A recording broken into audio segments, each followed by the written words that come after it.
Hello and welcome to Dialogue. The second China Central Asia Summit held in Kazakhstan is opening a new chapter in building a closer collaboration and cooperation in the region.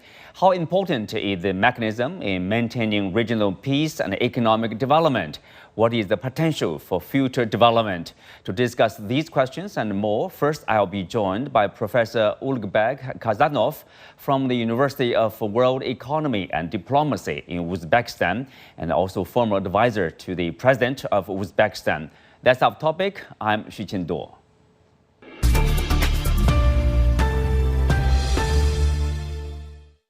Professor Khasanov, we know this is the second summit between China and the Central Asian states. The first one was in Xi'an 2 years ago. So share with us your understanding of this larger background and also what's your expectation for the summit?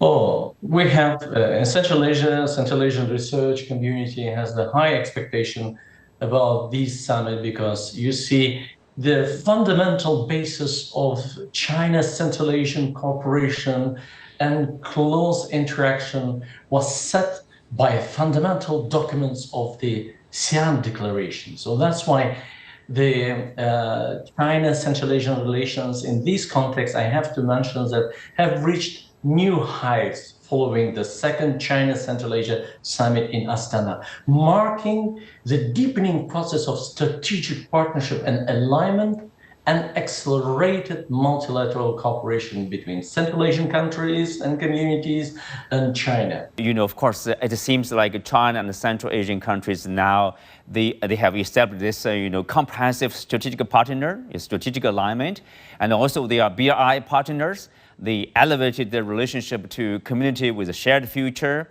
and basically the highest degree of relationship between China and the C5. So tell us, what are the factors, what brought China and the regional 5 countries together in terms of their interests, in terms of their concern?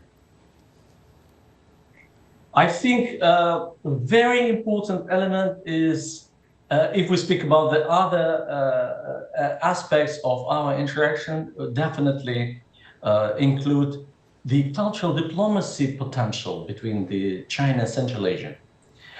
Because I have to say to you, as a professor, as a person who is trying to understand and the research with my colleagues in the University of World Economics and Diplomacy, the elements of our academic research and educational projects, which we see that the close cooperation with the leading Chinese universities and the number of these projects are growing year by year.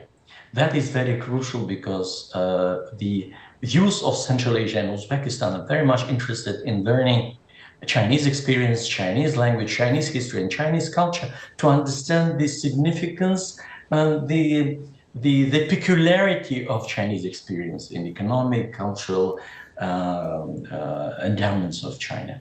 Another element which summit emphasized is so-called digital Silk Road initiatives, which is very essential for the China Central Asia Summit.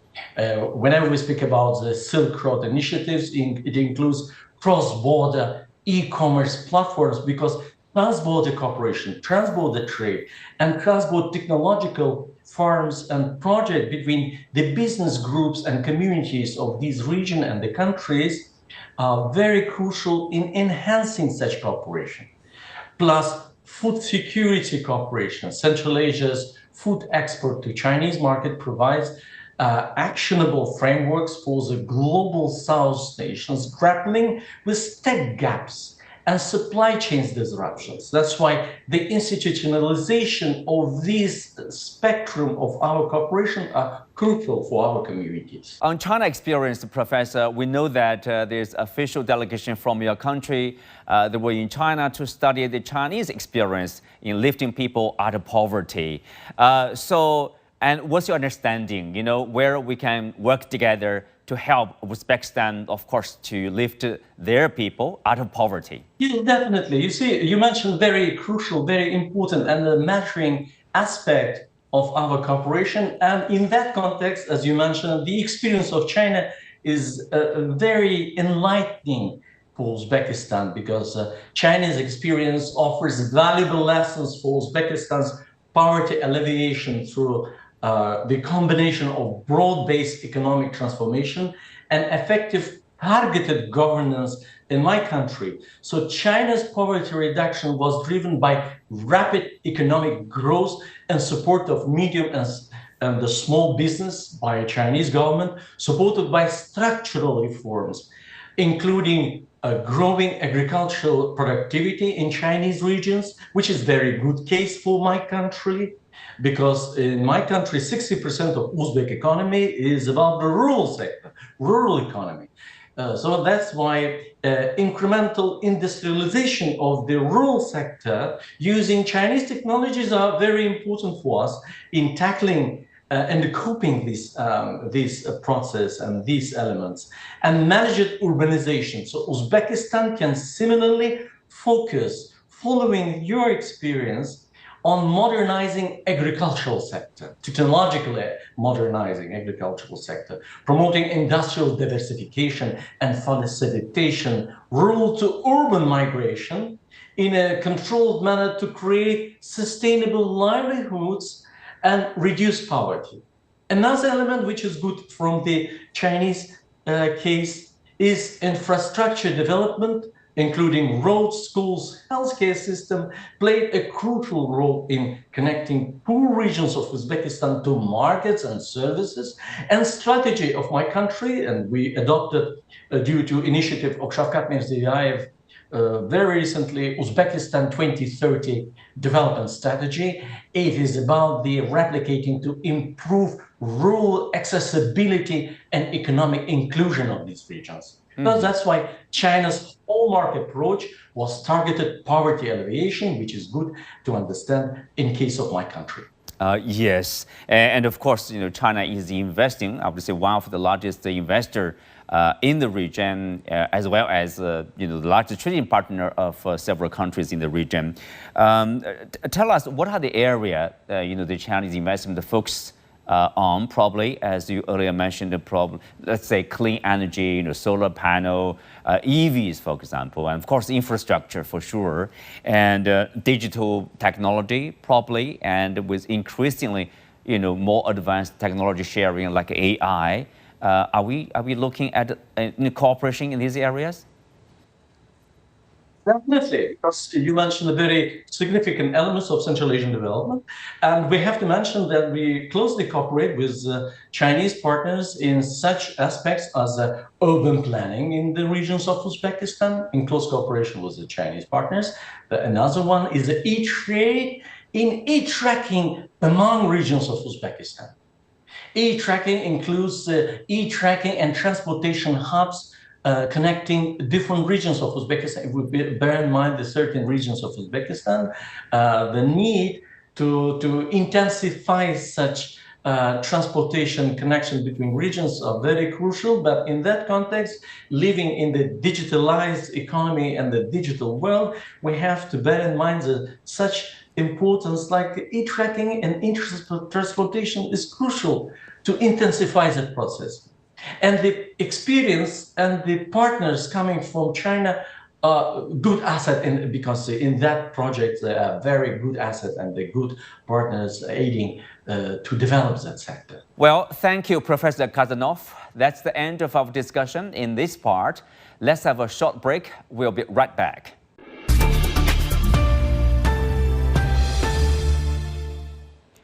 Welcome back to continue our talks on China-Central Asia ties. In this part, I'm glad to be joined by Bayan Konirbayev, Vice Chairman of the Board of Trustees at Alem.AI Fund, the Kazakhstan National AI program, Wang Jin, Director of the Center of International Strategic Studies at Northwest University of China, and also Andy Mock, Senior Research Fellow at the Center for China and Globalization. Welcome to the show.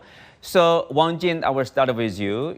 Of course, we are having this second summit between China and the Central Asia states. We know the first one was in Xi'an, the city where you are, Wang Jin. So, what does the summit mean, the second summit, mean to both China and the region? original five, we say, five Asian countries here.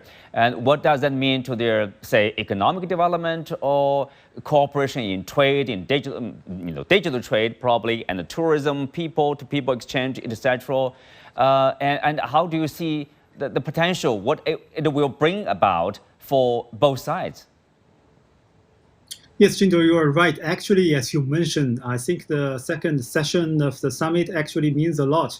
First of all, it means that the continuation of the multilateral trust between China and Central Asian countries, as well as among the different Central Asian countries, because we know that this might be the very, very important historical event after you mentioned that the first summit was held in Xi'an 2 years ago. And that means the continuation of the political trust, the political cooperation mechanism still work, and hopes to expand it into other parts of the areas and the other levels of the areas and other domains of the different countries. So as you mentioned, that during the past 2 years after the first summit was held in Xi'an, a lot of the progress has been made and a lot of achievement has been realized. So that's why it's the very continuation of this kind of the framework or this kind of the political cooperative structure be continued. And then second, I think, is the continuation of the friendship, because we know China and the Central Asian countries are neighbors. And also that China and Central Asian countries' mutual trust and mutual understanding with each other are being strengthened and also will be strengthened further in the future. So that's why I think the summit should be perceived as a very, very important example of this kind of strengthen and the coordination. And third one, I think it would be new opportunities, because actually we're talking about some achievement has been realized, and the people-to-people exchange and the tourism trains, and also other cooperation, economic, financial, and other sectors cooperation, and also means that new chances, opportunities for further cooperation could be explored. And that's why I think it also means the opportunity, the future. And that's why I think we hope that this summit will be successful, and we are confident that the friendship, cooperation, and this kind of the mechanism for further trust could be further enhanced in the future. Well, as Wang Jin said, Andy, if you take a look at the relationship, China has established a comprehensive strategic partnership with basically each and every Central Asian countries in the region, and also, they signed this Belt and Road cooperation agreements. And also they agreed to lift their relationship, since the first, I believe, the summit. They shared the vision, basically, of building a community with shared future at the bilateral level with all five Central Asian countries. I mean, how would you evaluate the relationship? And also, how do you see, what are the factors, that bring the two sides together and achieving such a high degree of political trust and also such a high level of relationship between the two sides? Well, that's a great question, Qingduo. And I think to answer it, I would say that it's hard to think of a strategic reason why these China and the so-called C5, these countries, are not working closely together. So very briefly, from a transportation perspective, this offers more resilient logistics chains. So in addition to going through the Straits of Malacca, say, by sea, now companies can ship from China to Europe, other parts of the Eurasian landmass, and back, of course. And this can reduce times from 30 days to 12 days. And this is very important, not just for consumers, but for businesses, because they can then turn over their capital more quickly. If we look at the broader picture here as well, in terms of the C5 and its relationship with the SCO, or the Shanghai Cooperation Organization, of these five countries, only Turkmenistan is not a formal member of the Shanghai Cooperation Organization. But what this means with China dealing with these five countries in a kind of a mini-lateral format is that it's much more results-oriented, much more focused on delivering concrete results. And this plays a very important complementary role with the SCO, which includes a few other countries with a total of 10 countries. And the big difference here is that the SCO is done by consensus. And that means it can be slower to reach decisions. But the political legitimacy and the symbolism is vital. So the way these two work together is pilot projects, concrete results from C+C5 can then be uploaded to the SCO. So I think this plays a very, very important role that is win-win for China and all of the other countries involved. And I think the last point I want to make is we look at everything that's going on in the world today, especially we compare it to, say, the recent G7 meeting. I think what this shows is that China's approach is standards, not soldiers, meaning that it works with countries to harmonize, standardize physical trade, digital trade, financial services to ensure sustainable economic development. And the last point I want to make, Qingduo, is that, again, a very important strategic reason, of course, is regional security. So we know this part of the world has dealt with a lot of challenging situations in Afghanistan, in Iran right now, extremism, narcotics, etc. And working together in this, again, minilateral format, I think is very, very practical and very, very much aligned, again, with China's approach of standards, not soldiers, to build a better world. Yeah, to build a better world, of course, starting with the neighborly relationship. We know that Wang Jin in 2013 in Kazakhstan, President Xi first proposed the initiative to jointly build the Silk Road Economic Belt, which is part of the Belt and Road Initiative. So, and also we are seeing that, right now there's a China, Kyrgyzstan, and Uzbekistan railway is under construction, which will shorten the distance by 900 kilometers. And of course, also the travel time will also be shortened to by 3 to 5 days. Connectivity obviously is critical for intra-trade among the nations, China and the 5 countries in the region, and also probably from China to European countries, and also north-south connectivity there. How important is that, given the fact, these countries are mostly landlocked, and now with connectivity, it's like a liberation of, having a port, an ocean. I think actually it's very mutually beneficial, as you mentioned.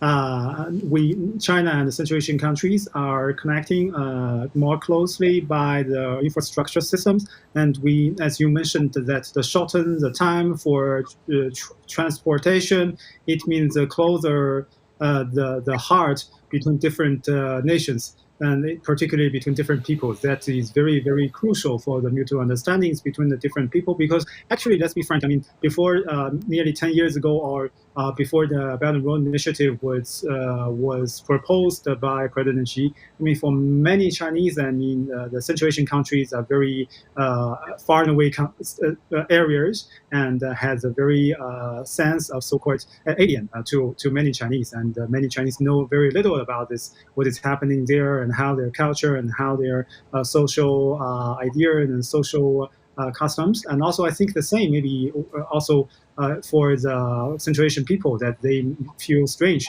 to Chinese and what Chinese culture is, what kind of Chinese political system are. And so that's why I think that when we're talking about, if you look at 10 years away, more than 12 years away, and a lot of things changed, and people-to-people exchange become more frequent, and the distance and the time has been very strongly shortened between between Chinese people and Central Asian peoples. And meanwhile, the mutual understandings between the different people are further strengthened. So this is very crucial for the mutual understandings. And also, as you mentioned, that for the Central Asian countries themselves, it also provides new opportunities. And this new opportunity not for economic development, but also for the social mutual understandings. And this is also very crucial. So it means that everybody benefits from this initiative, and everybody share the very, very achievements and the fruits of the development. And that's why finally it will benefit every country and every people. Right. Well said. Yeah, not only physically connected, but also our hearts are brought closer to each other. Well, Mr. Bayan Konirbayev, we know that if you look at the trade, China is the top trading partner of many of the Central Asia 5 countries there. Last year, at the end of 2024, the trade between the two sides reached a record 94.8 billion. Partly fueled by this booming cross-border e-commerce sector. When we talk about the e-commerce, people would say it's a mature business between China and Southeast Asian countries, between China and European countries, with the U.S. But here, with some Central Asian countries, it's kind of a new, people say. Is that the case? And what's the potential of this, let's say, digital trade, digital economy in bilateral trade? So the basic understanding of the digital economy and the digital trade, it's more focused on the real traffic of the products. So what is really important is that this is not just like a marketplaces which are going to get inside of Central Asian market, but this is new opportunities for Chinese companies, for Chinese products to be more affordable here in the market. And from another side, we see that there is a huge potential for our products to get inside the Chinese market and make the kind of cross-cultural development, cross-border development, and cross-functional development. And in my opinion, only in last years, we see a huge boost in this direction, because it's not only doubled, it's more than it become bigger more than 10 times in the last 3 to 5 years. The whole development of the e-commercial platforms. And what is shown now is that there is a huge potential in the future. So in my opinion, in very conservative opinion, we have a huge potential to increase this number to 20 to 30 times in the next 10 years. And that is another point which is coming with that potential of transit development of Kazakhstan, which is like frequently picked by our president. So we have a very big potential of the development, the kind of transit potential, not only to Central Asian countries, but to other countries which are closer to Europe through Kazakhstan. Right. Bayan, you have life experience both in China and, of course, Kazakhstan. As we earlier heard, Professor Khasanov from Uzbekistan mentioned that they are going to implement this payment system, WeChat payment, Ali payment. How will, based on, of course, local digital infrastructure, how will that, in your opinion, boost probably further digital trade, or make it easier for business to both sides? So basically, when we're talking about the digital trade and that kind of digital communication between the systems and people, we're talking about the data exchange facilities. So this is really important, because we need to arrange very good the whole level of digital infrastructure with telecommunication channels, with cross-border communication on that kind of tech-to-tech solutions. So it means that computers in Kazakhstan and in China need to have a very good breach of communication. Another part which is really important, which is still related to the data exchange problems, is this is a problem with that kind of data exchange products. Because we need to understand how we're going to use it, what kind of benefit it's going to bring, and we need to have our common standards for data exchange protocols. This is really important, because when we will be able to establish the whole standards for the data rules, for data exchange rules, for the new opinion or the development of new solutions between the systems, we will be able to proceed with the new solutions based on algorithms, especially for artificial intelligence. And this is really important as well. Yeah, speak of that, I know you work for the national program, AI program there. Tell us something about the development. We know that not only Kazakhstan, but also several countries like Uzbekistan, Kyrgyzstan, and also they have successfully launched the AI development strategies. What are the strategies in general, and where are we now in terms of developing artificial intelligence? So for Kazakhstan, we can have a very big credit for the development of our digital government services, because they're very affordable, they're very adoptable, and very convenient to use for the for our citizens. And this is the first practice. Afterwards, we're going to the next step, which is related to the proactive services. And proactive services and the whole solution with the digital based government is based on the whole level of ecosystem, which is covering the cybersecurity network, which is covering the digital identity part with, as I said, digital governance rules, everything which is related to the regulation of artificial intelligence.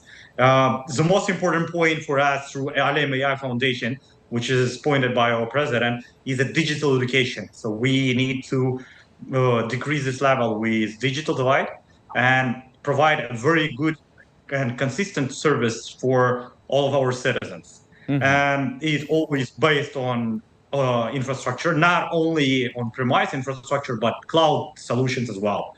And the second part is related to the digital codex. So in Alem.AI Foundation, this is called like our national AI program. We are making a very big focus on the development of these three main points: infrastructure with the regulations, digital education, and the whole content part. We need to focus on the content.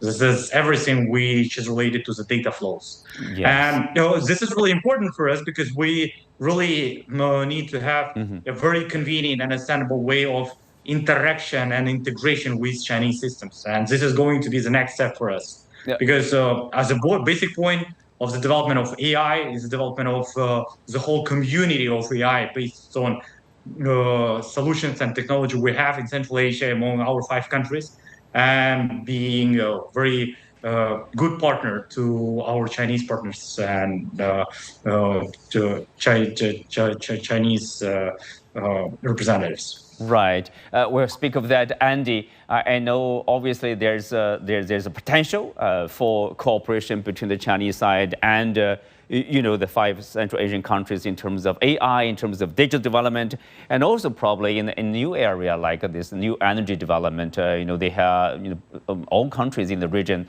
they are transforming themselves for so-called low carbon economy or transformation. Basically means green energy, EVs, etc. I would say the area, for cooperation is the potential is massive. It is, Qingduo. So I think renewable energy, the whole supply chain, from power generation to mobility as a service, absolutely. I also want to make an important point here, too, about Kazakhstan in particular, because it's pretty well known that it's the 9th largest country in the world by land mass, almost 2/3 of the size of the United States. But it only has a population of 20 million people. And here's a very important statistic. It has the 11th or 12th largest amount of arable land in the world at about 25 million hectares. And that's more than 20% of what China has. So again, I think this offers another very exciting opportunity to work together. And of course, I think sustainability in terms of environmental sustainability plays a very important role here, as does artificial intelligence. So we do know that the application of artificial intelligence for agricultural applications to increase crop yields, productivity, et cetera, is another very, very important area that I think is a great opportunity for China and Kazakhstan and the rest of the C5 countries as well. Well, on that note, we come to the end of today's show. Many thanks to our guests. You can also watch us on the CGTN app on YouTube. I'm Xu Qingduo. Thanks for being with us. See you next time.